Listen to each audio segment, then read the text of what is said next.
Meus queridos amigos, nós temos o prazer de, mais uma vez, ao vivo com você, com os que estão aqui em casa, um grupo pequeno de pessoas convidadas assim, mesmo na intimidade do lar, para estarem presentes conosco.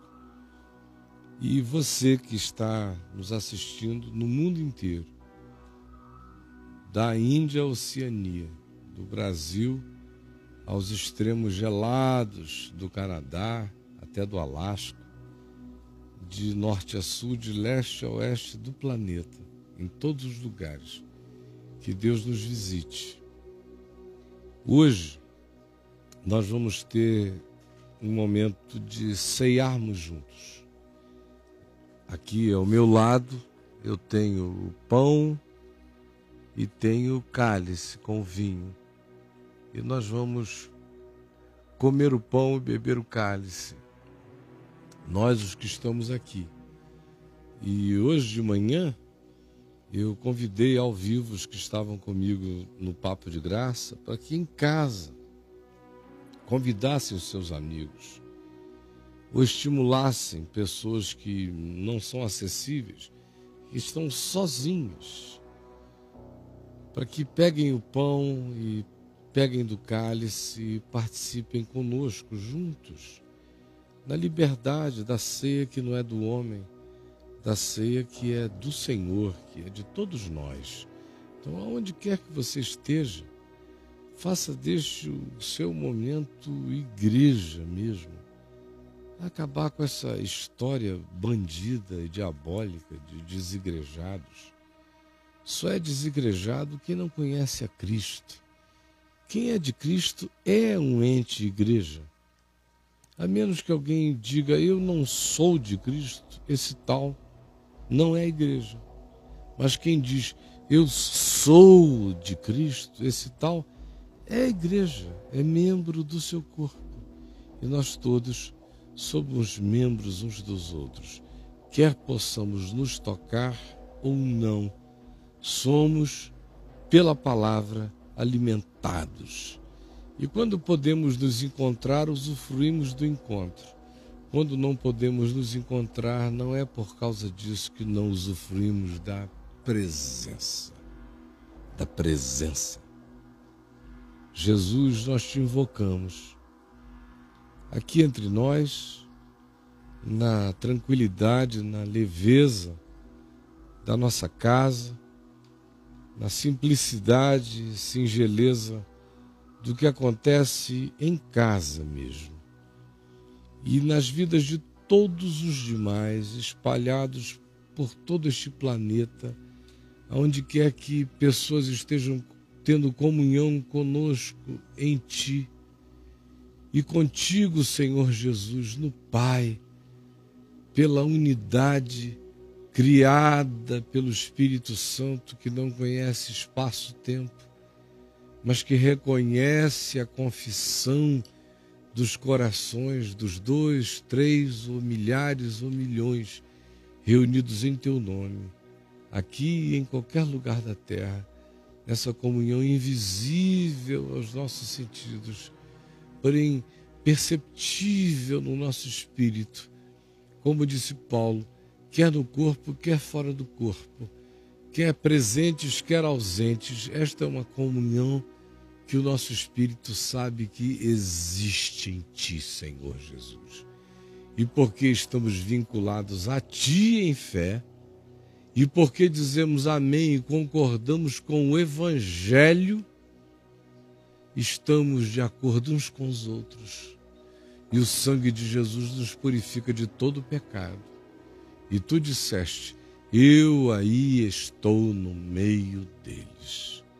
É assim que nos acolhemos e Te acolhemos e nos percebemos um em relação aos outros, no privilégio deste tempo que permite com que pessoinhas num jardim em algum lugar do meio do Brasil se saibam irmanadas com milhares de outras pessoas espalhadas pela terra.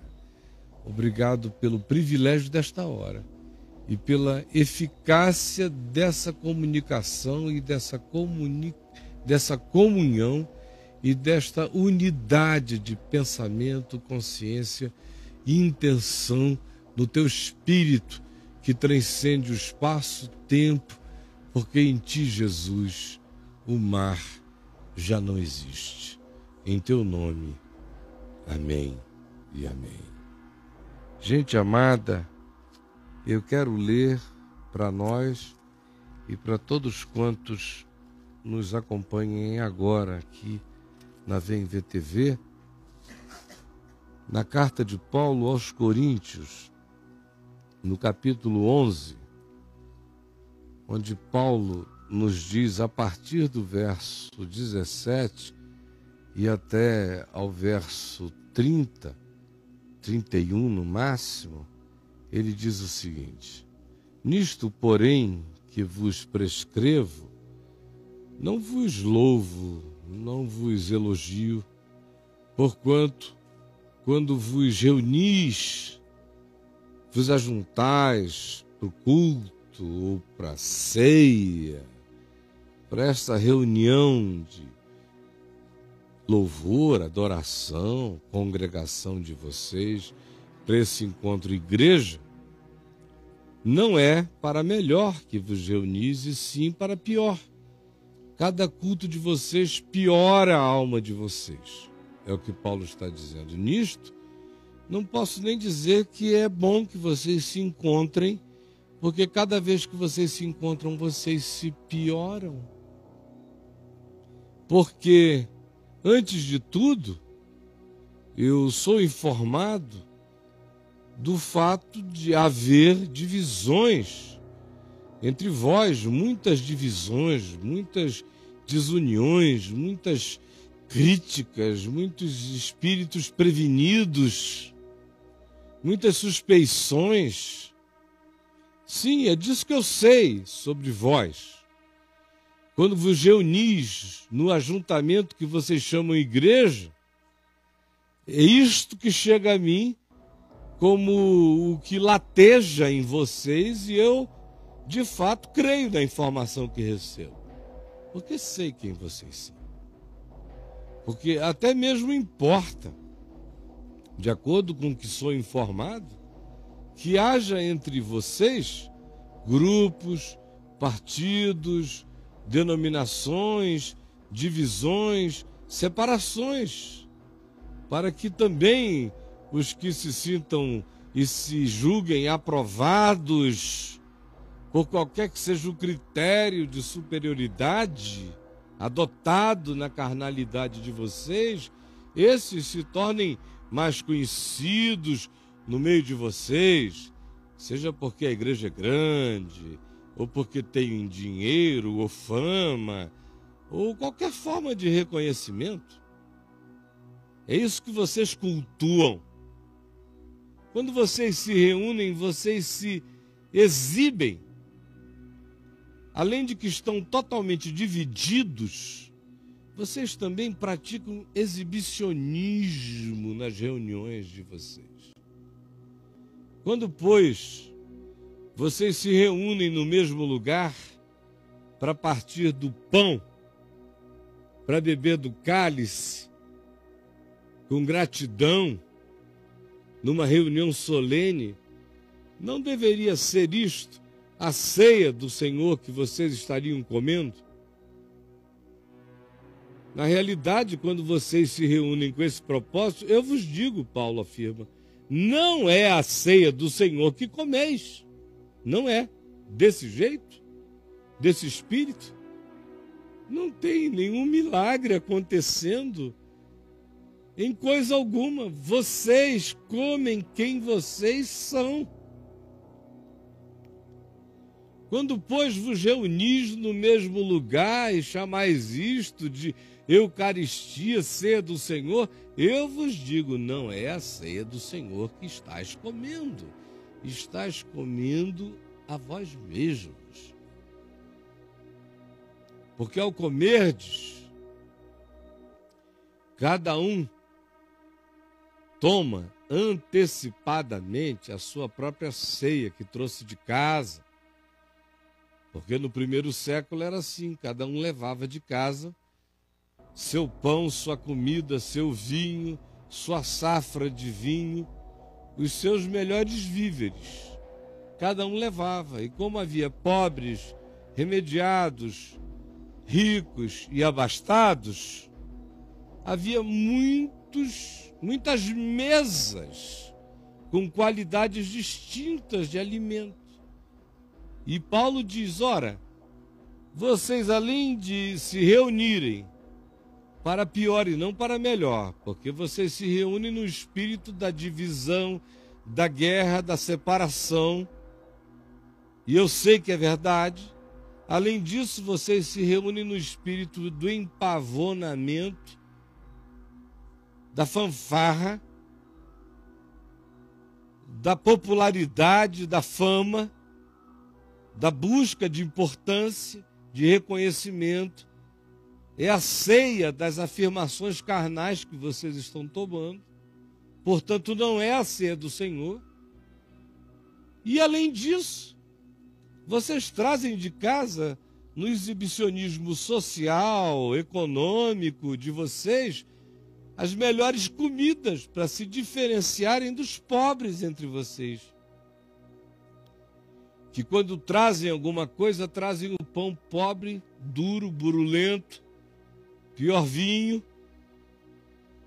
E vocês fazem questão de separar as mesas, ao invés de compartilharem o que cada um trouxe com solidariedade amiga, grata, fraterna, sem registro, com naturalidade, com vontade de que seja assim entre vocês, como vocês sabem que em Cristo tem que ser. Não. Ao invés disso, cada um toma antecipadamente a sua ceia, arrota seu vinho, suas comidas raras, na cara daqueles que, na presença uns dos outros, no que chamam de ceia do Senhor, estão passando fome, porque não tiveram nem de casa o suficiente para trazer para si mesmos, quanto mais para compartilhar. Ao passo que, enquanto isto, há entre vocês aqueles que vão bebendo tanto vinho que ficam de porre na igreja, no culto, na reunião. Não tendes, porventura, casas onde vocês possam comer e beber à vontade? Paulo não está nem interferindo no que você faz dentro de casa. Mas ele diz, pelo amor de Deus, será que o que vocês chamam de igreja não pode ficar livre da bosta da alma de vocês? Ou menosprezais a igreja de Deus e envergonhais os que nada têm? Essa tem que ser a ceia da disparidade, a ceia da vanglória, a ceia da afirmação da diferença social, econômica. Tem que ser a ceia do reforçamento da humilhação, a ceia do abismo, a ceia da separação. Este é o evangelho que vocês pensam que Jesus anunciou, aonde é cada um por si, Deus por todos, e cada qual que se vire, porque não há um mínimo de carinho, misericórdia, solidariedade, atenção, intenção, meiguice e o socorro amigo, espontâneo, de quem vê, sente, percebe. Que ceia é essa de ocasião, que não é de modo algum, nem de longe a expressão de qualquer comunhão amiga que vocês tenham um dia depois do outro? Esta ceia de um dia só faz algum sentido se ela for um olhar de todo dia, de uns para com os outros. Senão, ela será apenas o encontro da embriaguez, do entorpecimento, da brutalização, da desumanização, da dessensibilização e da introjeção das perversidades de cada um de vocês como juízo, que visitará implacável e inapelavelmente a cada um. Por que vocês tratam assim uns aos outros? Por que vocês menosprezam a santidade do ideal de igreja, do ideal de corpo, do ideal fraterno, do ideal de verdade, justiça, de solidariedade que compartilha? Por que vocês brincam de amor fraterno e praticam o desprezo no convívio uns com os outros? Que vos direi? O que eu tenho para dizer acerca de vocês? Louvar-vos-ei? Elogiar-vos-ei? Em quê? Em quê? Vocês são uma vergonha. Porque comparem. Eu recebi de Barnabé, de Pedro, de João, de Tiago, de Priscila, de Áquila, dos irmãos que me precederam em Cristo, que já estavam em Cristo antes de mim, me passaram verbalmente o significado desta comunhão, desse ajuntamento. E o que eu recebi deles foi o que eu entreguei a vocês com toda sinceridade. Não mudou e não mudará jamais, a saber que o Senhor Jesus, na noite em que foi traído por um irmão, por um amigo, tomou o pão, sabia que era a noite da traição, mas foi traição para quem quis trair o Espírito. Para ele foi noite de comunhão, porque a traição, seja de quem quiser trair, a traição do outro não faz daquela noite a noite da minha traição, faz a noite do traidor. A minha faço eu, a minha noite, o meu dia, a minha vida, como eu o quiser consagrar. Tomou o pão e, tendo dado graças, o que para um era o pão da traição, para ele era o pão da gratidão. E tendo dado graças, o partiu e disse: isto é o meu corpo, que é dado por vós, fazei isto em memória de mim. Por semelhante modo, depois de haver ceado o pão, ele tomou também o cálice, dizendo: este cálice é a nova aliança no meu sangue. Fazei isto todas as vezes que o beberdes, pensando em mim, no espírito do meu amor, na minha entrega. De mim, que sendo rico me fiz pobre, para vos tornar ricos. De mim, que sendo herdeiro de todas as coisas me esvaziei. Tende em vós o mesmo sentimento que vistes em mim. Façam isto lembrando de mim, não com saudade romântica de mim, mas com a memória renovada de que eu sou palavra viva. Façam isso sabendo que vocês estão no mundo para serem quem eu no mundo fui e sou, porque assim como o Pai me enviou, também eu vos enviei ao mundo. Portanto, façam isto em memória de mim, lembrando de mim, não com saudade romântica, mas com compromisso de encarnação presente. Apesar de todas as relatividades de cada um de nós, façamos isto em memória dele e por causa dele, e buscando sermos a carta viva, o evangelho vivo, o evangelho eu evangelho hoje. Porque todas as vezes que comerdes o pão e beberdes o cálice, com esta consciência, com palavras ou sem palavras, se este for o Espírito, vocês estão anunciando a cruz até que Jesus volte, porque a cruz é solidariedade. A cruz é oferta a todos indiscriminadamente. A cruz não tem grupo seletivo.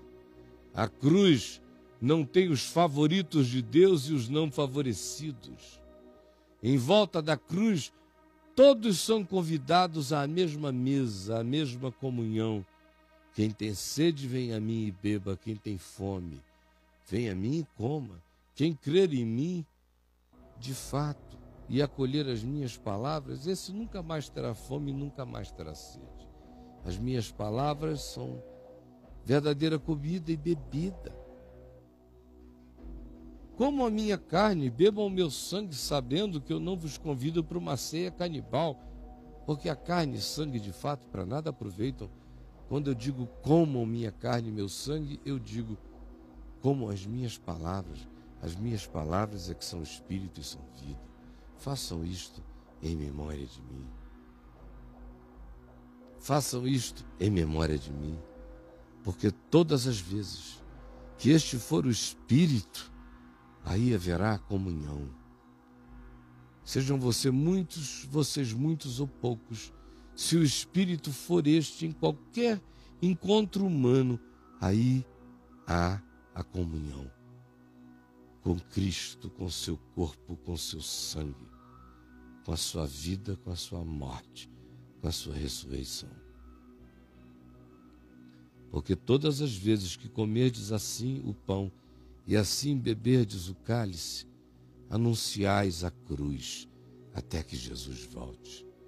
Por isso, aquele que comer o pão ou beber o cálice do Senhor indignamente, com esse espírito que eu falei há pouco, para pior, não para melhor, sem autopercepção, promovendo divisões, ódios, raivas, rixas, escolhendo partidos e odiando o próximo, no exibicionismo de poder, na luxúria das pseudo-prosperidades espirituais que são arrogâncias diante de Deus.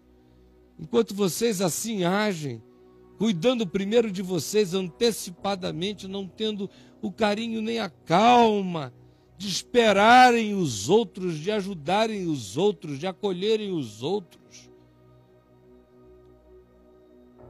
Enquanto esse for o espírito do menosprezo, da segregação, da humilhação, do pobre que crê em Cristo, mas em cujo irmão vocês não creem, porque em Jesus também não creem, por isso tratam o irmão de modo a fazê-lo ficar acachapado de vergonha ante a prosperidade perversa de vocês, enquanto esse for o espírito,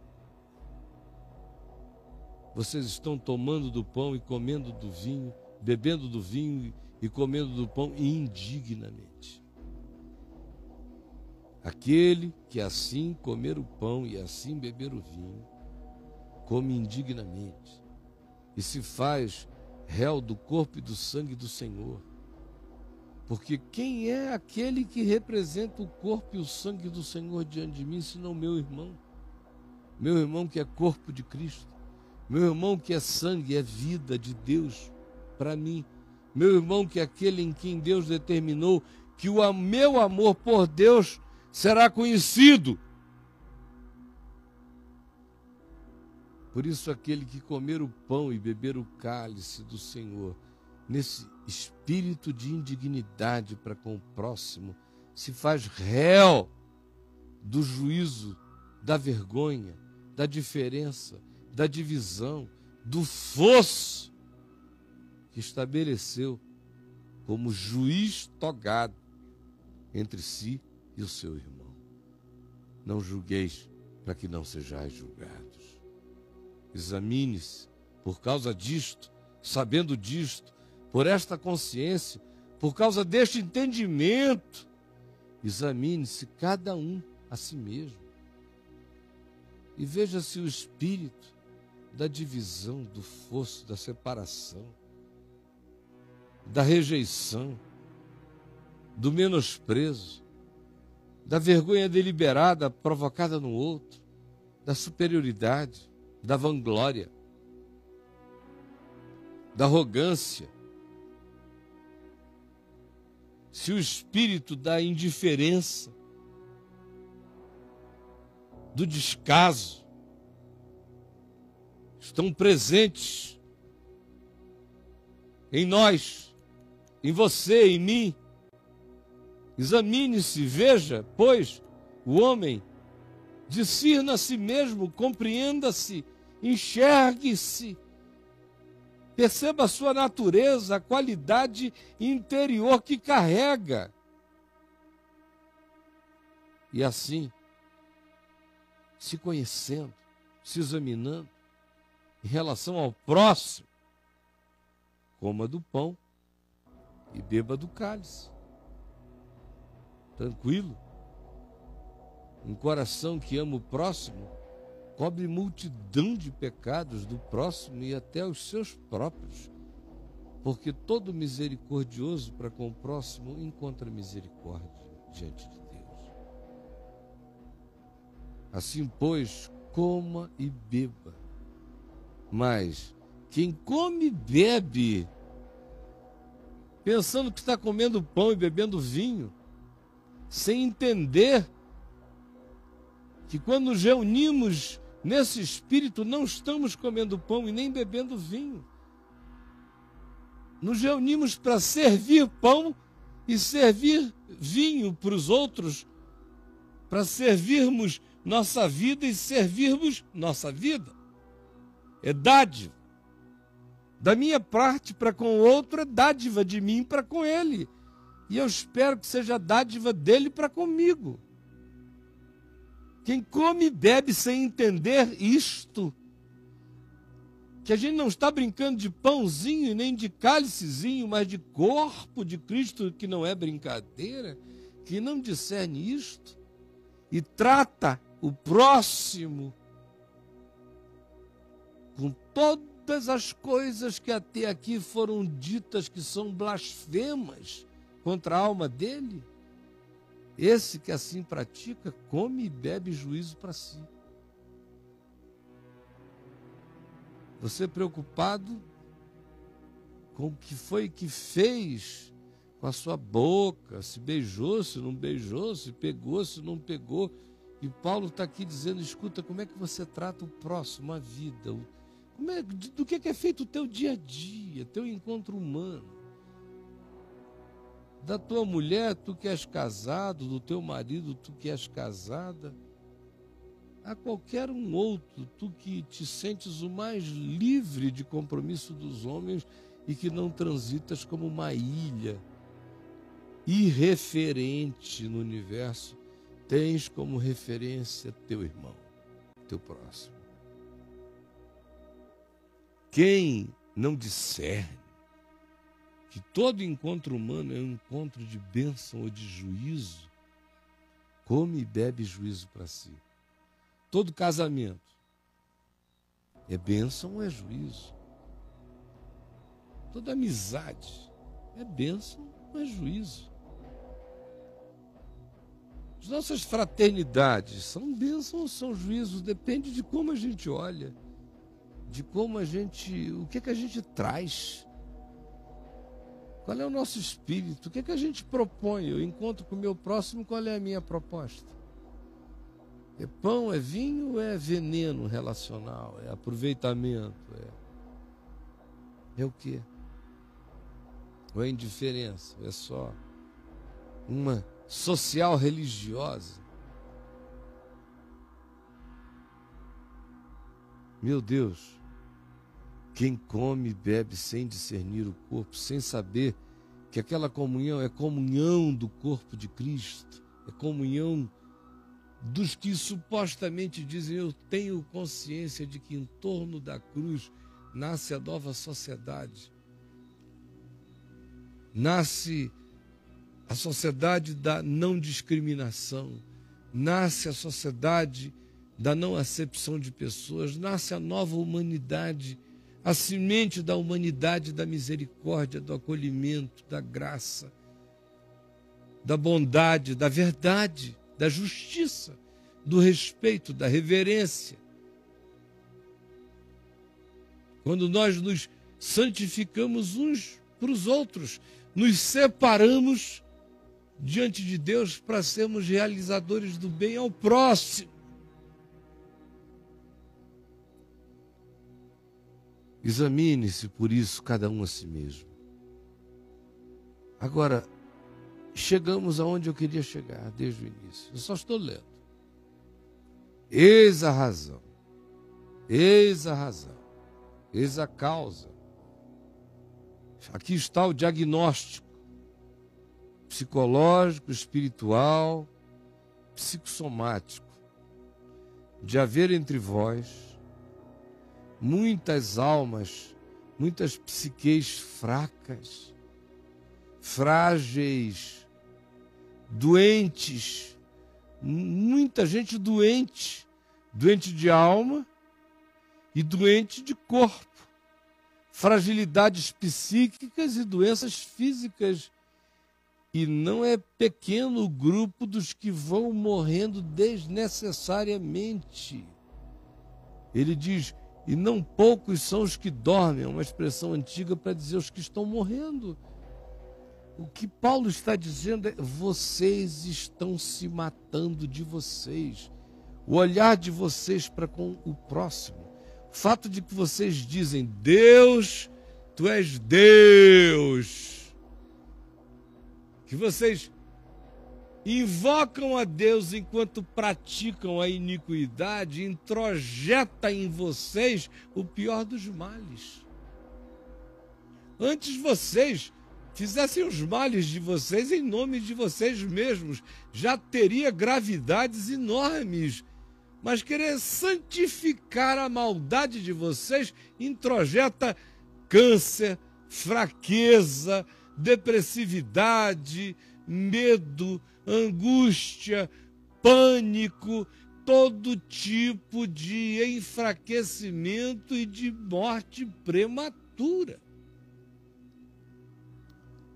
Nada poderia ser mais pós-moderno do ponto de vista de uma análise de saúde integral do que o que Paulo está anunciando aqui. Que é a mesma coisa que Jesus anuncia, que é a mesma coisa que o Salmo 38 anuncia, que é a mesma coisa que o Espírito da Revelação anuncia. Enquanto eu calei os meus pecados, envelheceram os meus ossos. Enquanto eu tratei o meu próximo com amargura, ódio e indiferença, eu fiquei doente do meu ódio por ele, da minha indiferença para com ele. É o que Jesus diz ao homem curado em Betesda. Vê que você agora não peque de novo para que não te suceda coisa pior, porque senão esse processo pode se duplicar na sua piora. Pode acontecer algo 7 vezes pior. Porque culpas recorrentes, introjetadas, depois que a gente foi visitado por tanta graça, tendem a causar-nos males muito mais profundos. Quanto menos ignorância me defenda da minha própria iniquidade, mais grave é o que me ocorre. Por isso é que o ignorante tem muito mais chance de sobrevivência do que aquele que diz eu vejo e age e vive contra si mesmo, porque a perversidade exercida com luz é diabólica, infinitamente pior do que a perversidade praticada na brutalidade e na ignorância dos que não se percebem. Mas o cara que chega e diz, eu conheço a Deus, e vive desse modo, está chamando para si todo tipo de doença. Paulo diz, eis a razão de haver tantos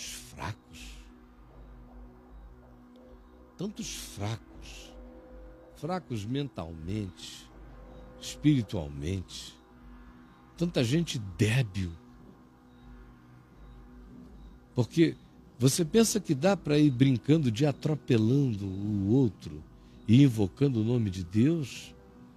São tantas as recomendações bíblicas que dizem: era melhor vocês não terem conhecido do que acharem que conheceram e viverem nessa penumbra, nessa twilight zone,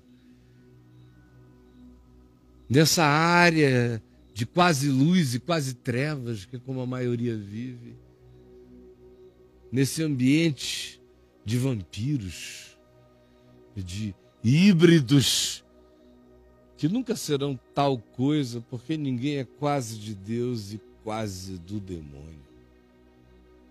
Que a Escritura diz anteriormente exatamente isso. Vocês não podem ter comunhão com a mesa do Senhor e com a mesa dos demônios. Porventura, o cálice da bênção que abençoamos não é a comunhão do sangue de Cristo? O pão que partimos não é a comunhão do corpo, povo, corpo, igreja, corpo, fraternidade, corpo, vínculo de Cristo? Porque nós, embora muitos, somos unicamente um pão, um só corpo. Porque todos participamos do único pão eterno que é Cristo. Meu Deus, será que não dá para perceber que inevitavelmente nós somos membros uns dos outros? Ora, e eu vou pegar isto que é de Cristo e vou fazê-lo associado a demônios, e vou misturar o cálice dessa consciência com as práticas de ações perversas contra o meu próximo, provocareis zelos em Deus, evocareis juízos contra mim? Só se eu for louco, como loucos temos sido, a maioria de nós. Eis a razão.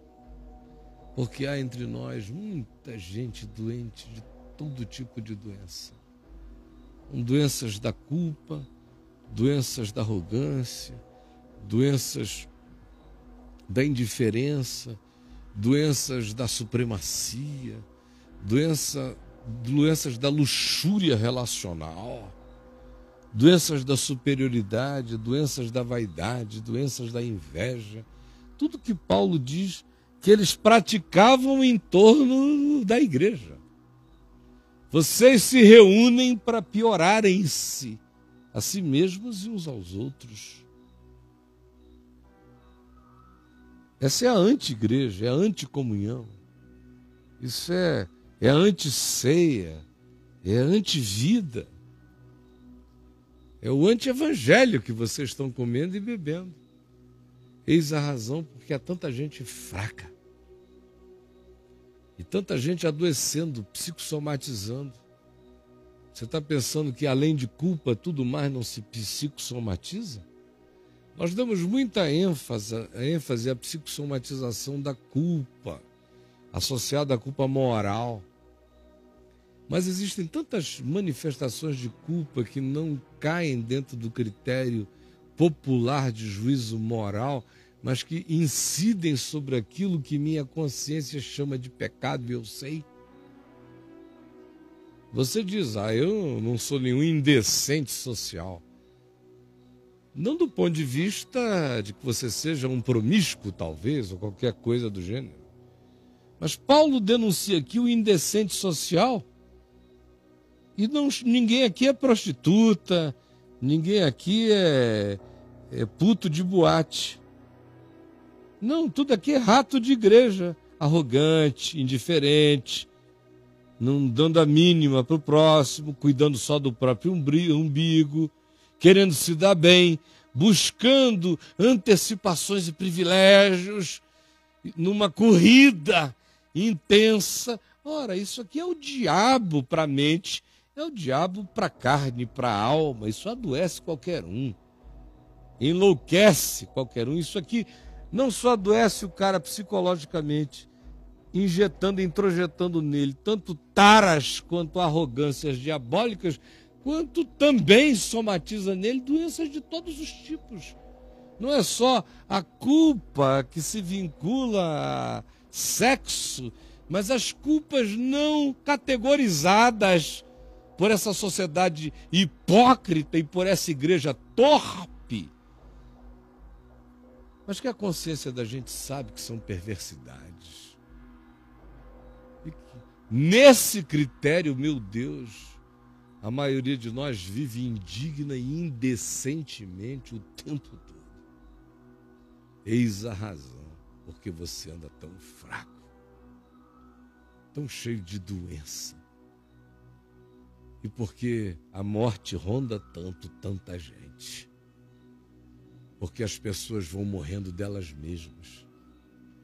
Na realidade, minha gente, raramente a gente não morre de si mesmo. Paulo diz, cuidado para você não se matar, para você não comer e beber juízo contra você.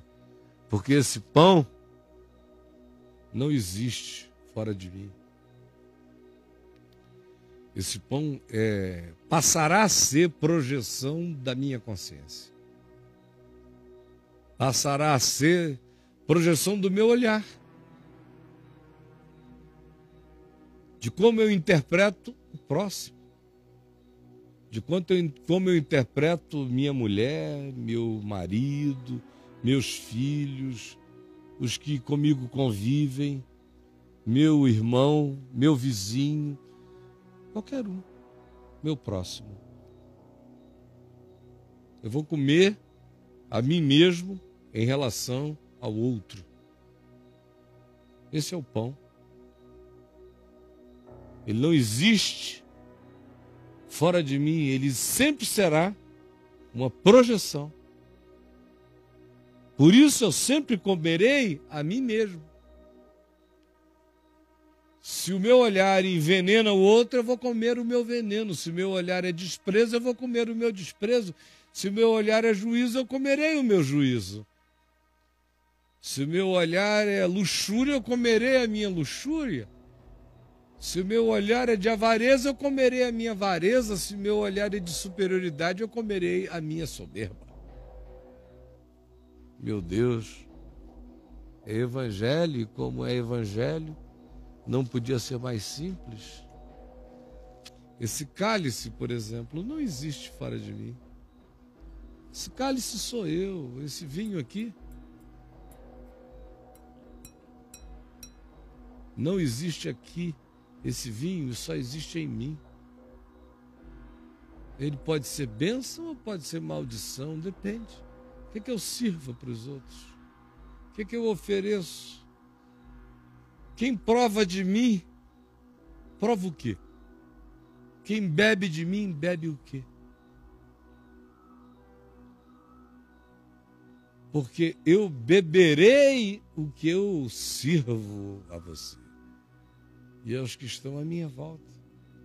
Eu sempre como e bebo o meu juízo. É inescapável, é inapelável, é implacável essa realidade. Entenda. Agora, é uma hora muito simples, é hora de desintoxicação do coração, não para a magia de um momento, não para participar magicamente desta hora, seria idiotice. É hora de desintoxicação do coração para a vida. Porque este momento, chamado de ação de graças, ou Eucaristia, ou ceia do Senhor, é um compromisso de renovação, de uma dedicação, de que a minha vida será pão e será vinho, será alimento, será graça. Graça indiscriminada, graça misericordiosa, graça paciente para com todos à minha volta. Esse é o compromisso dessa hora. Por isso, essa é uma hora de desenvenenamento para que eu mesmo não me mate. É hora de que eu me salve de mim mesmo. Examine o homem, não o seu próximo. Como na religião acontece, fica todo mundo olhando para o lado para ver quem é que vai tomar do pão se o cara está habilitado ou não está. Isso é coisa de pagão. No Evangelho a gente olha para o coração. Examine-se, pois, lucidamente cada um a si mesmo, porque cada um come e bebe o seu juízo. Cada um come e bebe o seu pão e o seu vinho. E se você serve para o outro, desprezo, indiferença, superioridade, arrogância, manipulação, sedução, essa é a sua oferenda à vida, egoísmo. Você come isso. E se isso faz mal a alguém, saiba. Faz muito mais mal a você, faz muito mais mal a mim. Quem quer que coma do meu mal sofre menos do que eu que o sirvo ao próximo. Por isso, examine-se e assim coma do pão e beba do cálice. Aí onde você está, tanto quanto aqui, nós vamos agora começar a participar dessa hora. Eu vou pedir aos meus amigos que estão aqui, ao Fernando e ao Braulinho, para nos ajudarem a servindo o pão e o cálice, que estão postos aqui atrás numa mesa bonitamente organizada ali para nossa participação. Enquanto a gente está aqui, você ouve ao longe esse som de louvor com o qual nós estávamos embalando os nossos espíritos enquanto iniciávamos esse momento singelo. Enquanto isto, lá no Teatro Dulcina, os irmãos do Caminho da Graça em Brasília também estão sendo servidos de pão e de vinho, na esperança de que todos tenham entendido, compreendido, aqui e em qualquer lugar onde nós estejamos recebendo a mesma palavra, concordando com a singeleza do entendimento que ela traz.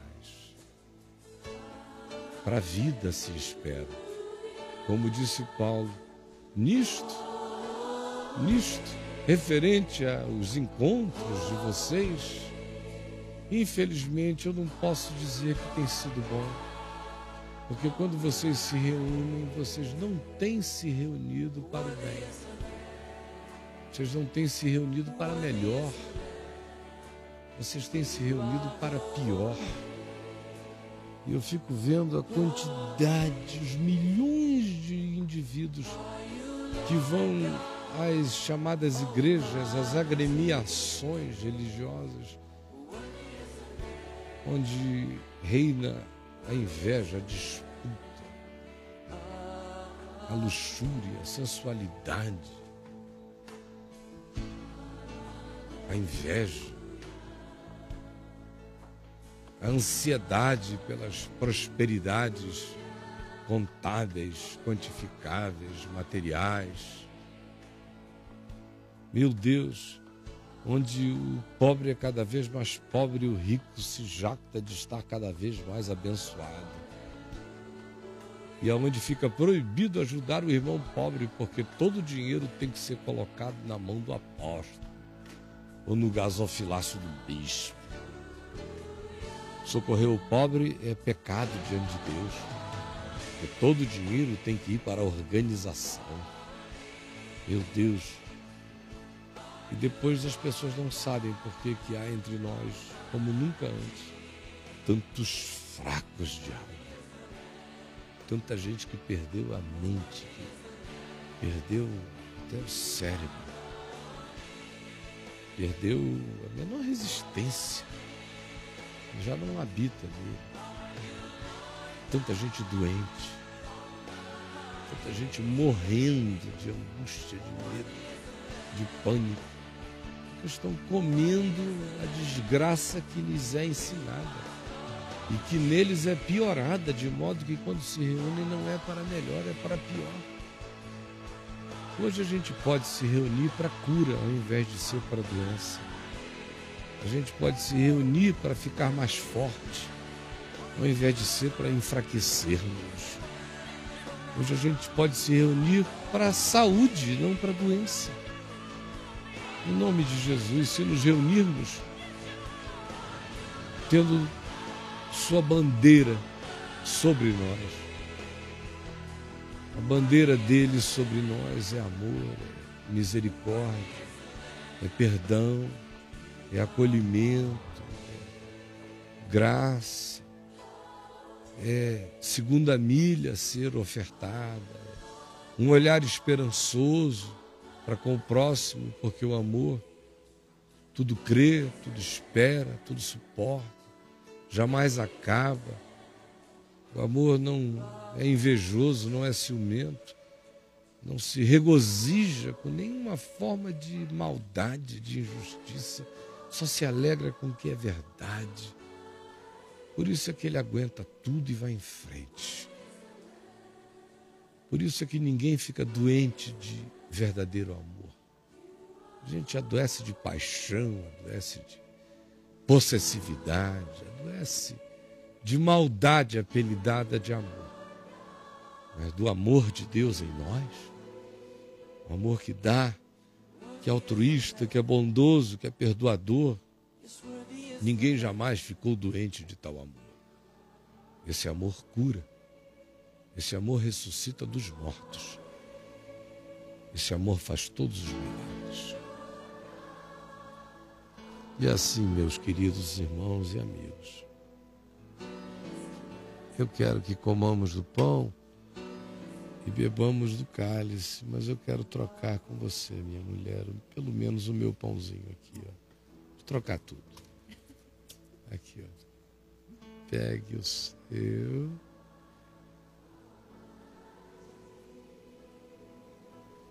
E que Deus nos preserve na mesma graça de vida, a todos nós, com amor, respeito, reverência, de mim para com você, de você para comigo, de nós para com todos.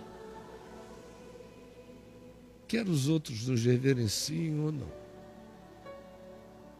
nós tomamos o compromisso de reverenciarmos a vida do nosso próximo, com verdade, em nome de Jesus, e de sermos misericordiosos, como misericordioso é Ele para conosco, e como de muitos temos nós também recebidos na terra misericórdia e graça de tantos irmãos. Comamos.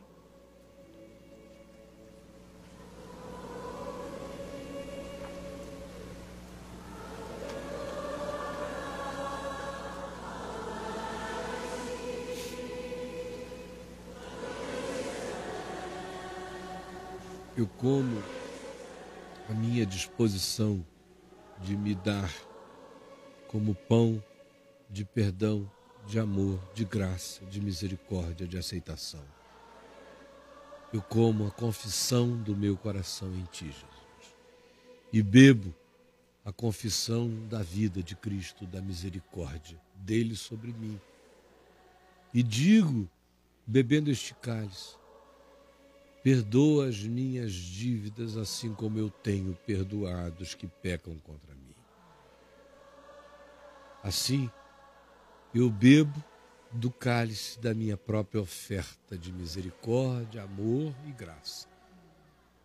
E bebo para a vida, porque é com sinceridade que eu confesso.